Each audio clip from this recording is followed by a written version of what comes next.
విద్యార్థులకు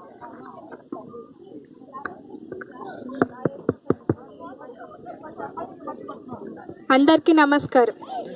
నేను శ్రీనిధి, 12వ తరగతి. భారతదేశం ప్రతి ఏటా 26 జనవరిన ఈ గణతంత్ర దినోత్సవాన్ని చాలా ఘనంగా నిర్వహిస్తోంది. ఈ రోజుకి ప్రతి పౌరుని హృదయాల్లో ఓ ప్రత్యేక స్థానం ఉంది. ఎందుకంటే ఈరోజు రాజ్యాంగాన్ని ఆమోదించిన రోజు. మన పూర్వీకులు ఎంతో ధైర్యంగా పోరాడి తెచ్చిన స్వాతంత్రాన్ని, ఆ వీరులని తలుచుకొని కృతజ్ఞతలు తెలియజేసే రోజు. వలసదారుల పాలన నుండి శౌర్యభామ గణతంత్ర వరకు ఆ ప్రయాణం ఎంతో తేలికైనది కాదు.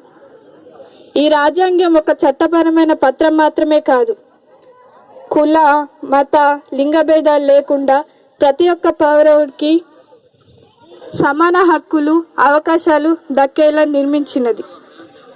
భారతదేశ సంస్కృతులు, భాషలు, వస్త్రధారణ ఇవన్నీ మన గర్వకారణం. అయితే విజయాలనే కాదు, మన సవాళ్ళను కూడా గుర్తు చేసుకోవాలి. నేడు అతిపెద్ద